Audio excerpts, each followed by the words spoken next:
Hello students, welcome to our channel target physics with Lalan Sharma. तो आज बच्चों हम लोग बेसिक मैथमेटिक्स पढ़ेंगे, क्योंकि जिनका हाई स्कूल का बेस कमजोर होता है वो लड़के 11th में जाके कैलकुलेशन वगैरह में बहुत दिक्कत करते हैं। और 11th का जो कोर्स है मैथ वगैरह का, वो भी अब कुछ ऐसा आ गया है कि उसका जो फार्मूला है कुछ कम हो गया है। जो हमें आवश्यकता है 11th-12th फिजिक्स में, उससे भी कम मैथ में दिया है। तो जाहिर है कि उसको क्लियर करना ही होगा। तो क्लियर करने के लिए हम आपके लिए ले आए हैं कुछ जानकारी बेसिक इकट्ठा किया जाए। देखें तो यहां लिखा है ट्रिग्नोमेट्री। तो इसके यहां जो भी छोटी छोटी चीज है सब मैं क्लियर करते चल रहा हूं। एक एंगल है।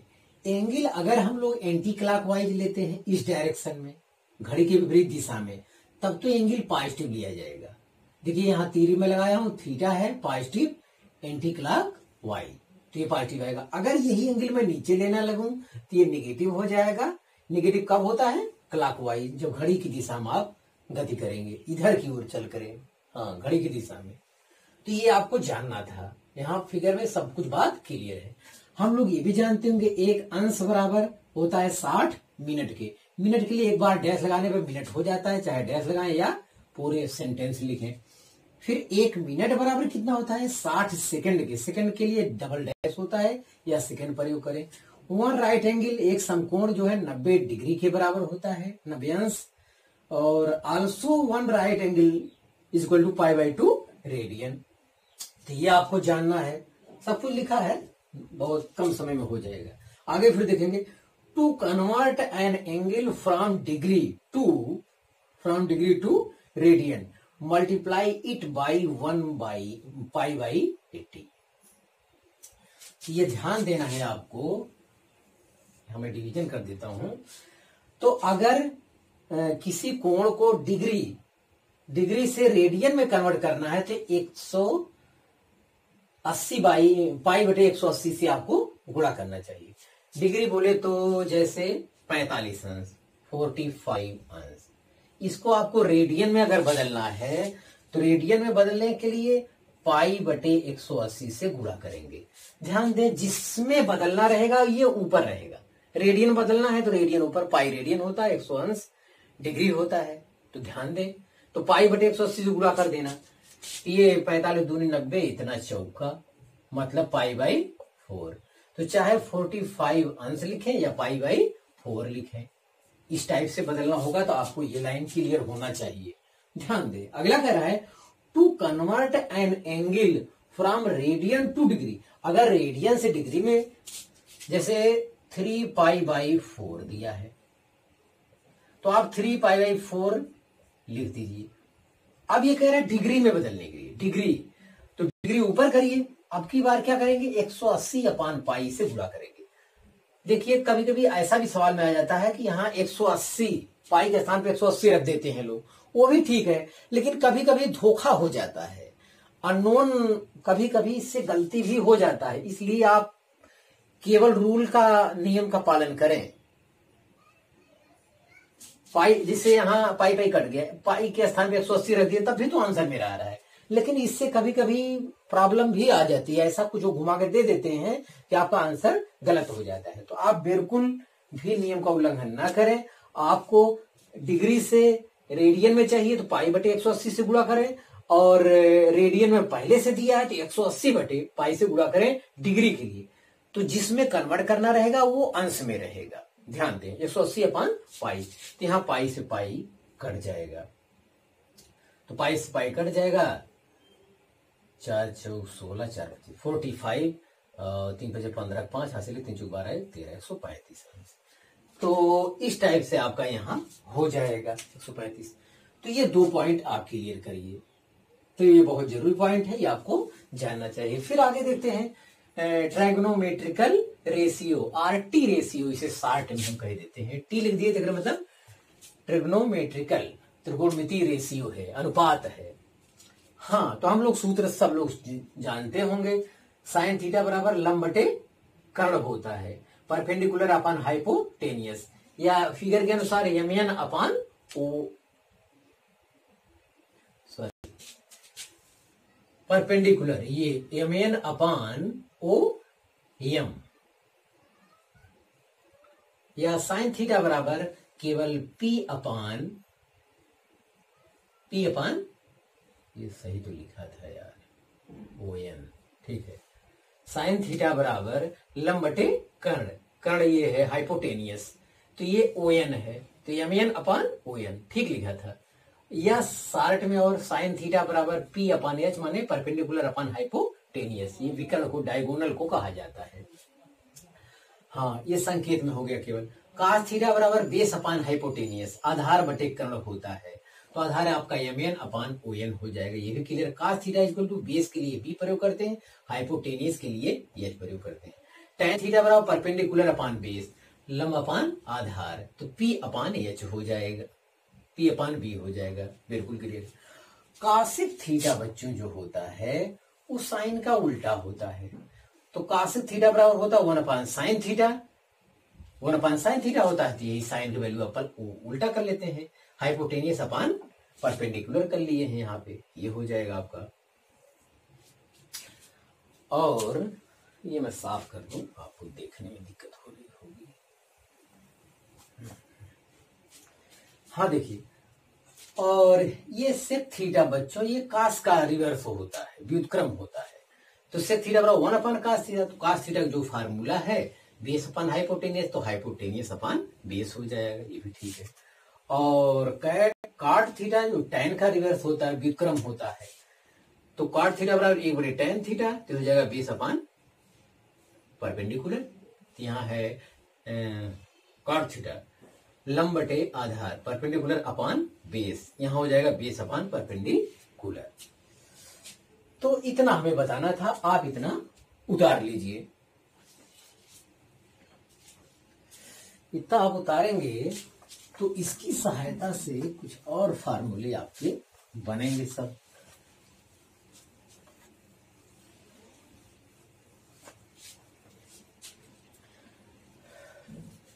अगर ये होता है,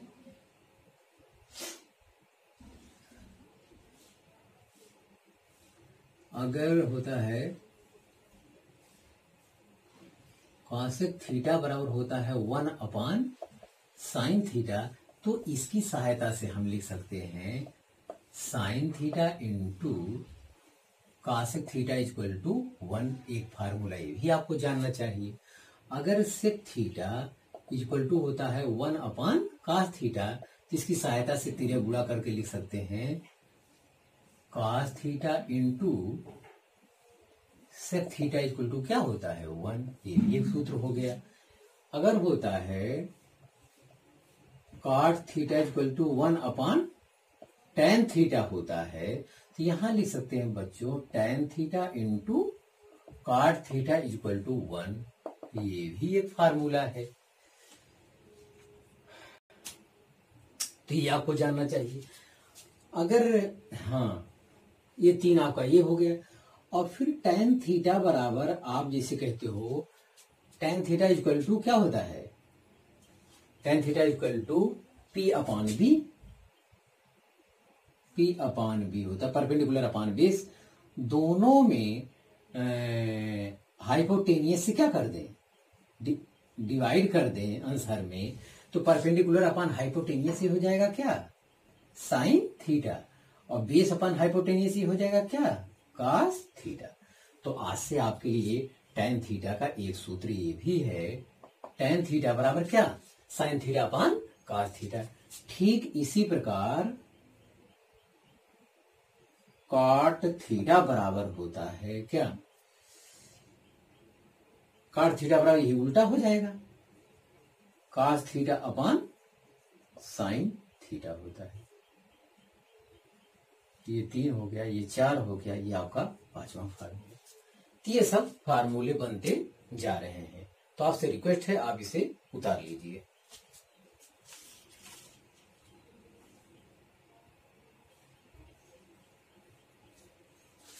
हाँ विद्यार्थी, 5 सूत्र हो गया था, तो मेरा 6वां फार्मूला है, ये होता है sine square theta plus cos square theta equal to 1 होता है। विद्यार्थी ध्यान दें, जिनको आशंका है साइन थीटा का स्थान पे परपेंडिकुलर अपॉन हाइपोटेनियस रख दीजिए और कास थीटा का स्थान पे भी क्या रखेंगे, बेस अपॉन हाइपोटेनियस। तो यहां से दो फार्मूला बन रहा है, यहां से दो और बनेगा। कोई कहे साइन स्क्वायर थीटा बराबर क्या होगा, साइन स्क्वायर थीटा बराबर होता है, साइन स्क्वायर थीटा बराबर 1 माइनस कास स्क्वायर थीटा। और कोई कहे कास स्क्वायर थीटा बराबर क्या होता है, 1 माइनस साइन स्क्वायर थीटा। जैसी जहां जरूरत लगेगा हम लोग वहां पे ये चीज कर लेंगे। हाँ, जिनको इसका डेरिवेशन चाहिए उनके लिए मैं कह रहा हूं, जैसे साइन स्क्वायर थीटा का स्थान पे परपेंडिकुलर अपॉन हाइपोटेनियस स्क्वायर कर दो, धन का स्क्वायर थीटा के स्थान पे बेस अपॉन हाइपोटेनियस। आप जोड़ दीजिए, इसे जोड़ेंगे तो एच स्क्वायर हो जाएगा, ये P square plus B square equal to क्या होता है, एच स्क्वायर अपॉन ए। मतलब लंब का वर्ग बटे कर्ण का वर्ग बराबर आधार का वर्ग बटे कर्ण का वर्ग, फिर लंब का वर्ग धन आधार का वर्ग बराबर क्या होता है, कर्ण का वर्ग, मतलब हाइपोटेनियस का स्क्वायर। तो हाइपोटेनियस स्क्वायर कट गया। मतलब कोई भी अगर प्रूफ करना चाहे तो ये वैल्यू वहां पे रख के आसानी से प्रूफ किया जा सकता है। हाँ, तो ये फार्मूला एक है, तीन फार्मूला यहां बना इससे। और सातवां मैं कह रहा हूं होता है sec square theta minus tan square theta equal to 1 होता है। एक फार्मूला एक होता है। इसको भी कोई प्रूफ करना चाहे तो जो परपेंडिकुलर अपान बेस रखा है, परपेंडिकुलर अपान हाइपोटेनियस रखा है, बेस अपान हाइपोटेनियस, ये सब वैल्यू यहाँ पे रख के साइन थीटा कॉस थीटा का ट्रिंगल से सब प्रूफ करेंगे तो सही आएगा, उसमें रटने वाली कोई बात नहीं है। हाँ, यहां से भी तीन फार्मूला हो सकते हैं। तो सेक स्क्वायर थीटा बराबर कोई कहे अलग से, सेक स्क्वायर थीटा बराबर क्या होगा, 1 प्लस टेन स्क्वायर थीटा। और अगर टेन स्क्वायर कोई थीटा कहे तो एक इधर आ जाएगा, तो ये भी बन सकता है। तो टेन स्क्वायर थीटा बराबर हो जाएगा सेक स्क्वायर थीटा माइनस 1। हाँ, तो ये 8वां फार्मूला आपका, ये तीन इसमें हो रहा है, तीन इसमें। ये है cosec square theta minus cot square theta equal to 1। यहां से भी तीन फार्मूला बनेंगे। Cosec square theta 1 plus cot square theta, ये काट उधर जाएगा, ये भी एक फार्मूला बन जाएगा जरूरत पड़ने पर। और काट स्क्वायर थीटा चाहिए तो एक इधर कर दो, काट स्क्वायर थीटा बराबर कासेक स्क्वायर थीटा माइनस 1। तो ये 9th 3 3 6 3 9 सूत्र आपका यहां से ये मिल रहे हैं। तो आप लोग इसे सफाई से उतार लें, फिर आगे हम देखते हैं।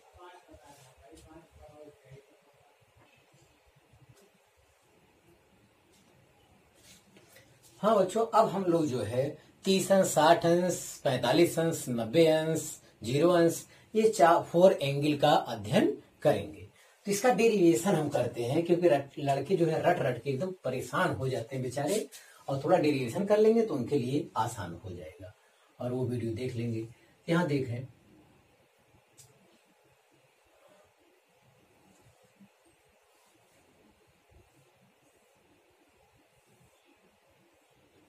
ये है ए बी सी, ये 30 डिग्री है। हाँ,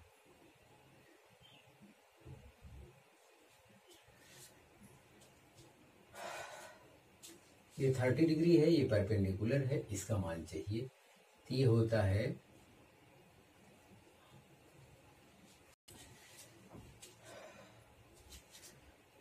तो यहाँ पे एक प्रमेय होता है, 30 अंश के सामने की भुजा जो है, तो 30 अंश के सामने की भुजा कर्ण की आधी होती है। तो कर्ण को क्या मान लिया जाए, 2x मान लिया जाए। तो ये कितना होगा, x हो जाएगा। 30 अंश के सामने की भुजा जो होती है वो कर्ण की आधी होती है, ये ध्यान देना है। 30 अंश के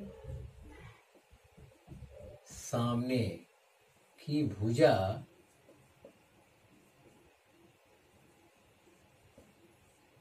कर्ण की आधी होती है।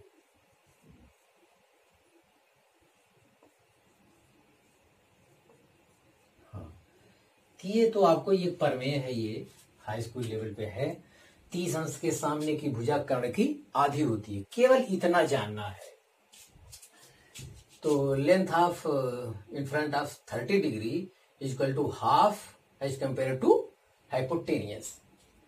तो 30 डिग्री के सामने वाली भुजा की जो लेंथ होगी वो राइट एंगल ट्रायंगल में वो डायगोनल के हाफ के बराबर होगी। डायगोनल अगर 2x है तो ये कितना होगा इतना। तो इस आधार पे हम लोग BC भी निकाल लेते हैं। BC इक्वल टू हो जाएगा AC square minus AB square हो जाएगा। AC आपका है 2x का whole square minus x square, ये हो जाएगा 4x square minus x square, ये हो जाएगा 3x स्क्वायर। तो BC स्क्वायर बराबर इतना है। तो BC बराबर कितना आएगा, x अंडर रूट 3।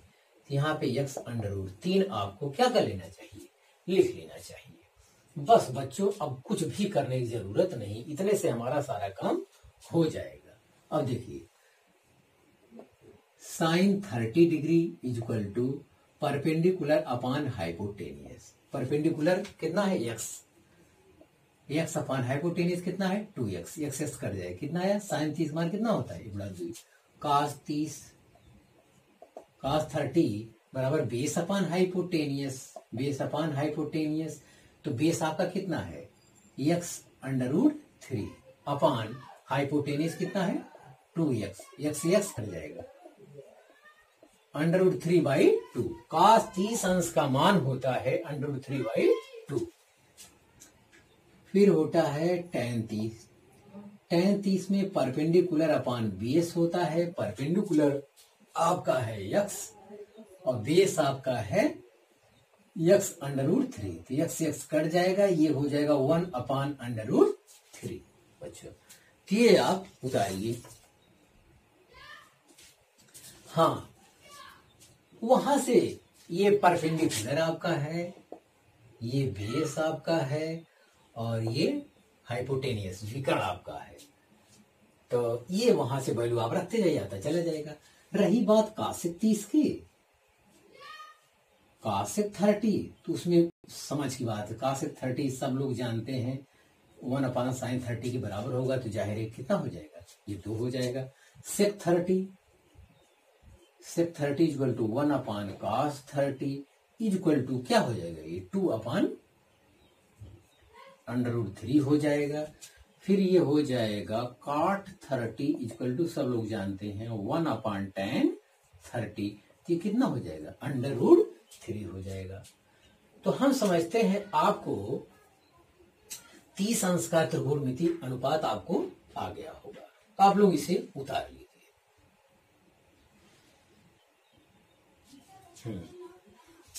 अगर ये आ गया होगा तो हम 30 अंश के बाद क्या करेंगे, 60 अंश के बारे में अध्ययन करेंगे।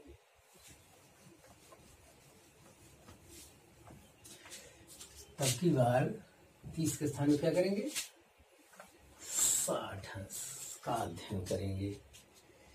यहां से भी शायद कुछ आए, देखते हैं। हाँ, फिर वही ट्रेंगल, एक ट्रेंगल से भी हो सकता है। तो ये ए या चाहे तो MN लिखो,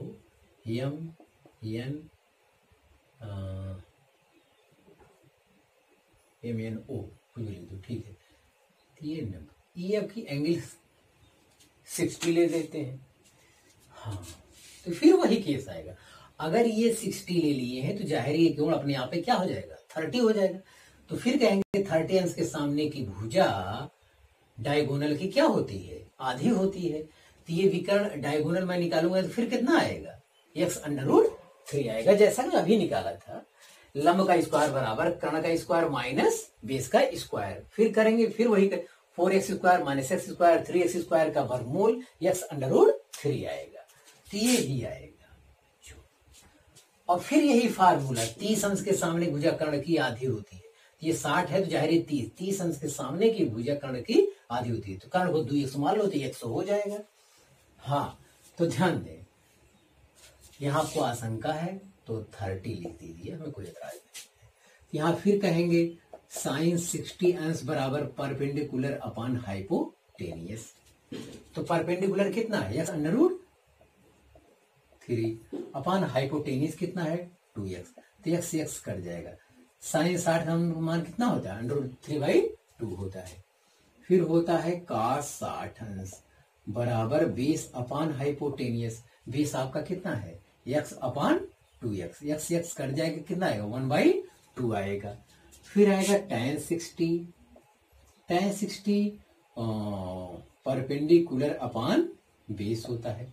परपेंडिकुलर तो x under root 3 upon base कितना है x, तो x से x कट जाएगा, कितना आएगा, तो tan 60 अंश का मान कितना होता है अंडर रूट 3 होता है। ध्यान दें, अब हम लोग जानते हैं cosec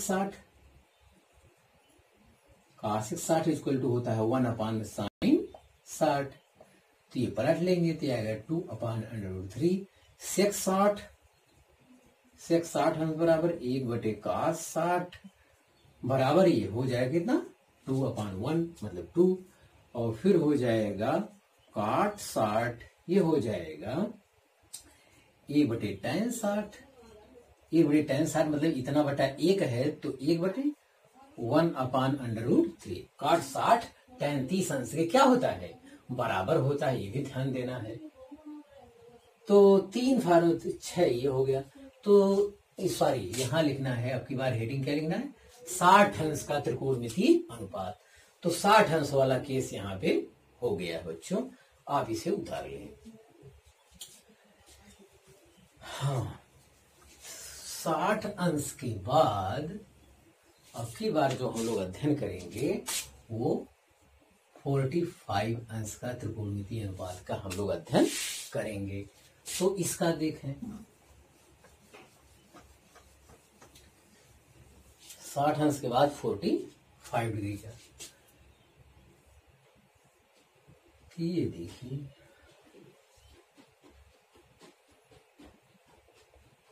MNO, ये 45 डिग्री हो गया, ये परपेंडिकुलर है। अगर ये राइट एंगल ट्रायंगल में अगर एक कोण 45 हो गया तो दूसरा भी क्या होगा 45 होगा, तो जाहिर है कि ये दोनों साइड क्या होगा बराबर होगा। तो ऐसे में OM स्क्वायर इक्वल टू क्या हो जाएगा x square plus x square equal to, तो OM बराबर क्या हो जाएगा x अंडर रूट 2, तो ये x अंडर रूट 2 हो जाएगा। बस tan 45। राइट एंगल ट्रायंगल में अगर एक एंगल 45 का हो गया है तो जो बचा हुआ एंगल है वो भी 45 का होगा, क्योंकि तीनों को जोड़ने पर ऐड करने पर 180 होना चाहिए, 180 होना चाहिए।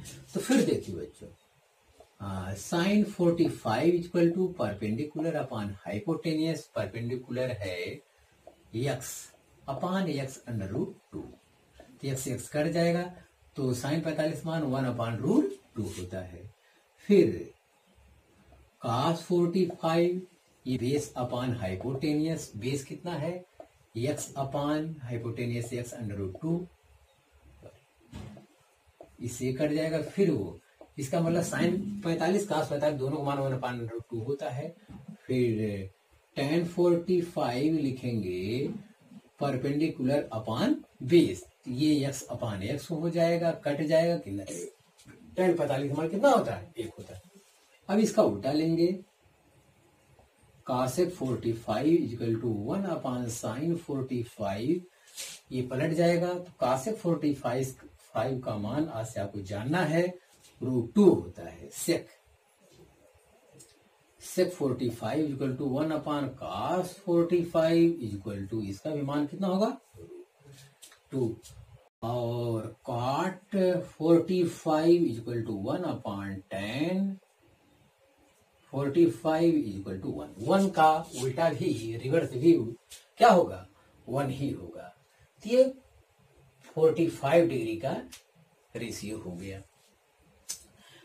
तो हमें लगता है कि आपको समझ में आ गया होगा। हाँ, आप लोग इसे उतार लीजिए। फिर हम लोग अब की बार अध्ययन करेंगे 90 का और लास्ट में 0 का। 90 डिग्री। हाँ, तो 90 डिग्री का स्टडी करने के लिए आपको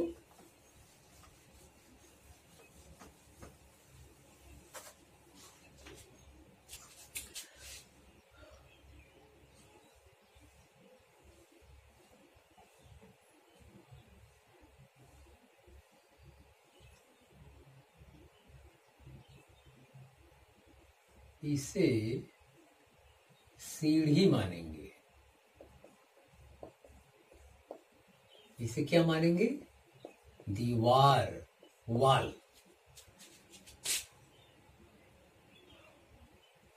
ये है MNO।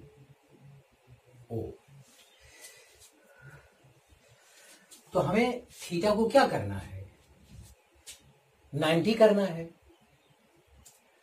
तो 0 और 90 डिग्री का डेरिएशन जो है सावधानी पूर्वक आपको देखना चाहिए। ध्यान दें, ये हमारा सीढ़ी है, आप समझिए इस टाइप से ये होगा ऐसे, और ये दीवार है, वॉल आपका, ये वाली चीज, ये जो आपको दिख रहा होगा ये बोर्ड, ये दीवार है, ये MM दीवार हो गया, ये आपका पेन हो गया, और ये बेस है। थीटा 90 कैसे होगा? इतना छोटा कोण 90 कैसे होगा? तो एक काम करिए, जीना को आप सरकाते हुए, स्लाइड करते हुए ले आई, दीवार के पास सटा दीजिए। जब दीवार के पास सटा देंगे तो थीटा बराबर 90 अंश हो जाएगा।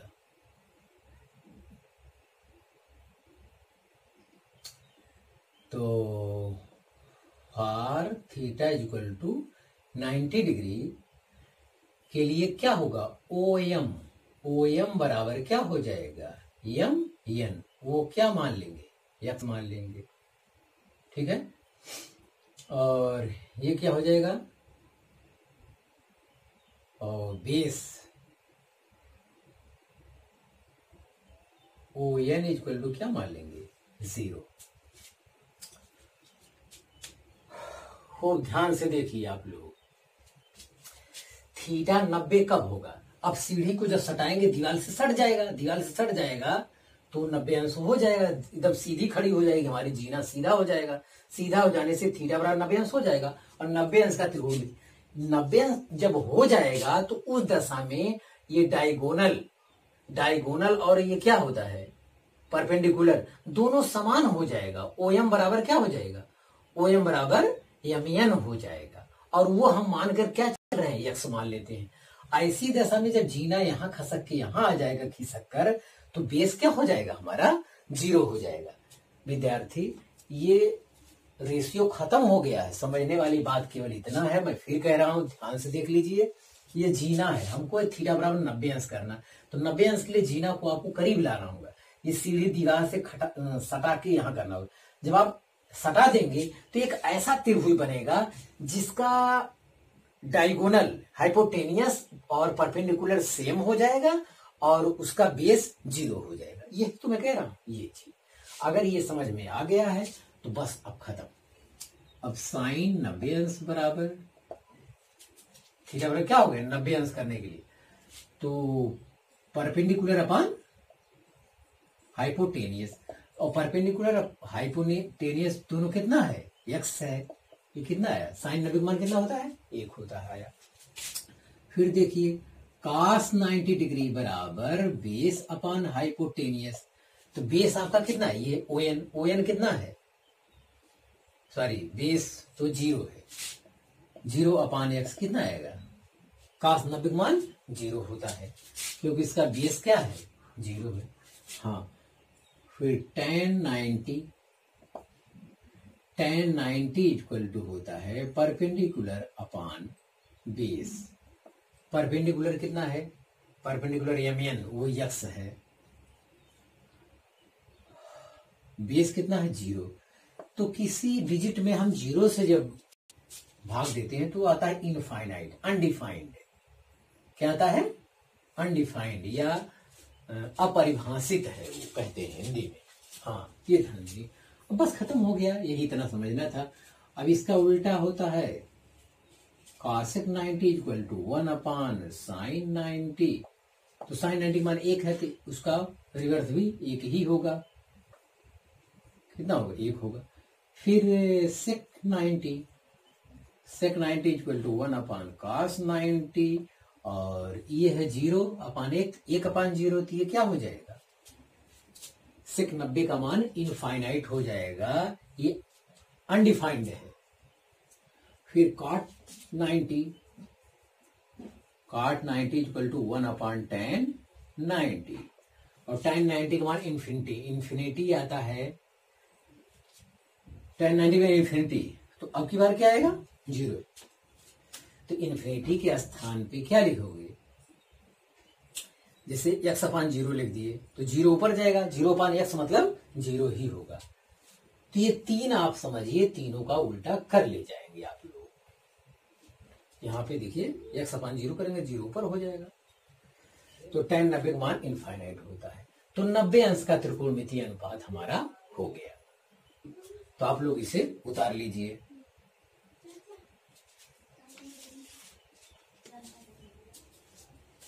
एक और बच्चों बचता है लास्ट में आपका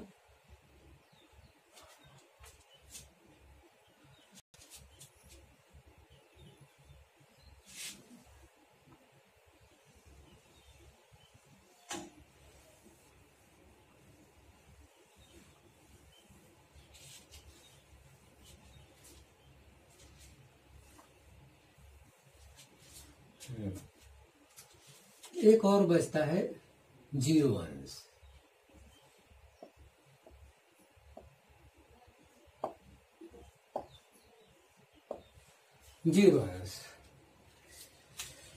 जीरो के लिए देखिए क्या होता है।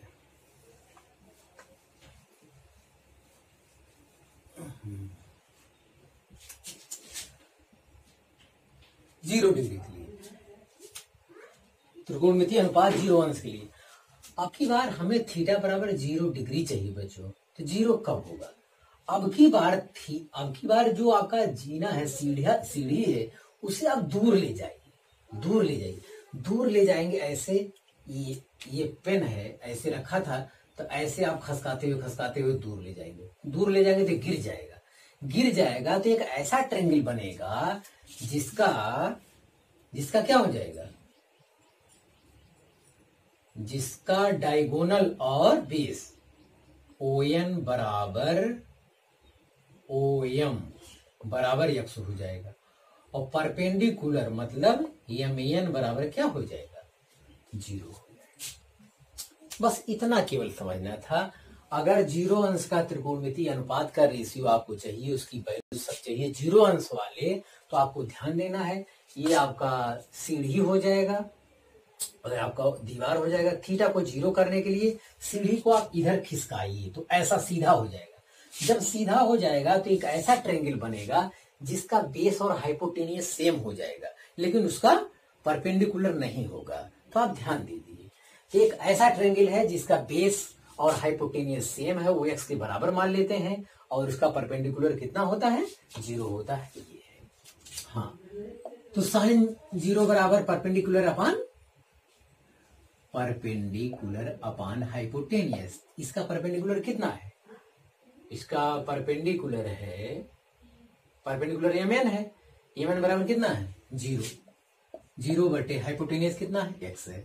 कितना आएगा? sin 0 मान 0, cos 0 मान बेस अपॉन हाइपोटेनियस होता है। तो बेस कितना है? बेस है x, और हाइपोटेनियस कितना है? 0। बेस अपॉन हाइपोटेनियस, ये 0 नहीं है, ये x है। हाइपोटेनियस मतलब ये OM कितना है? x है। तो ये कट गया, कितना है? cos 0 मान कितना होता है? 1 होता है। tan 0 का मान परपेंडिकुलर अपॉन बेस होता है। तो परपेंडिकुलर मतलब MN कितना है? 0 अपॉन बेस x कितना है? 0। tan 0 मान 0 होता है। अब उसमें देखने की जरूरत नहीं है, अब हम लोग यहाँ उल्टा कर लेंगे। cosec 0 बराबर 1 बटे क्या होगा? sin 0, और ये 0 बटे 1 है तो 1 बटे 0 आ जाएगा। 1 बटे 0 मतलब इनफाइनाइट। साइन जीरो मान जीरो होता है तो कासेक जीरो का मान इनफाइनाइट होता है, अनडिफाइंड होता है। और सेक जीरो मतलब 1 बटे कास जीरो मान 1 होता है, 1 का उल्टा भी 1 होता है। मतलब सेक जीरो कास जीरो दोनों का मान कितना होता है? 1 होता है। और लास्ट बचता है काट zero 1/tan zero. tan zero का मान क्या होता है? 0 होता है। 1/0 ये क्या आएगा? tan जीरो का मान 0 होता है, लेकिन काट जीरो का मान इनफाइनाइट होता है। तो बेसिक मैथ में इतना जानकारी देना था। एक वीडियो हमें और अभी बनाना होगा। आप मेहनत से पढ़ाई करते रहें। All the very best.